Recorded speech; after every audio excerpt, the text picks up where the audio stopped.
So let's do the Telegraph. And apparently King Charles must apologise for genocide. I didn't even know he'd done one. And people say the royal family don't work hard, Josh.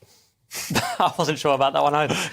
King Charles must apologise for British genocide and colonisation. This is the indigenous leaders from 12 Commonwealth countries, and they're saying this is so to begin the process of reparations.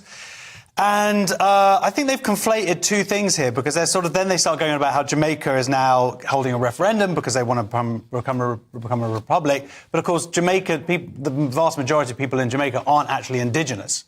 They were brought over themselves. So are we talking about Maoris? Are we talking about Aborigines?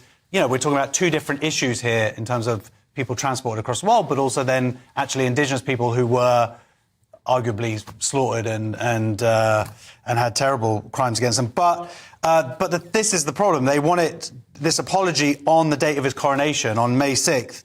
And I just think that's a bit out of order. I think it's like he's been waiting for this for decades. Like, do it the day after. Like, my mum told me that my parents are getting a divorce on the last day of my exams. And I was like, could you just not wait a day? Like, give me this day, and then let's chat. It's a bit like the red wedding, isn't it? It's like, you know what I mean? Don't have it on the... You're absolutely right. It's a definite red wedding moment. I mean, Leo, aren't you a bit sick of this? Well, it's not that Britain's never done anything wrong, but it's like we have to constantly apologise. We never hear Turkey apologising for the Ottoman Empire. We never say, hey, Charles, can you take a day of celebration for ending slavery? Yeah. What about that? Well, that's the thing. I mean, this stuff happened hundreds of years ago, and it was bad, but it was hundreds of years ago, and the people responsible are dead now, and you can't hold people's children or great-great-great-great-grandchildren responsible for things that their ancestors Although Aborigines have been going on, it's been in living memory. I mean, it's only been sort of 1964 that they got human rights. That's Australia. I mean, that's, they're still like under that's the part Australia. of the Commonwealth. That's what they do.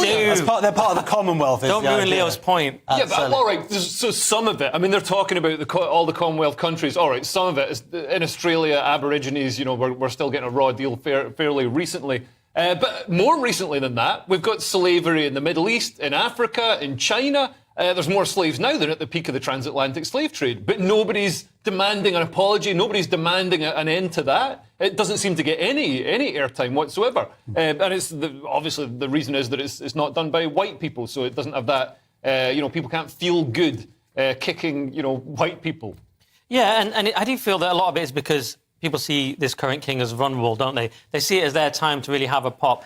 And the Queen's dead, and she had a certain respect, and now she's dead. Everyone's trying to get rid of the monarchy. Everyone's trying to have a go. Don't you feel that way? No, I don't think so at all. Really? I don't think everyone's trying to get rid of the monarchy. They are. Australia are having a pop. The Guardian are having a go every day. Sarkar had a go. Yeah, everyone.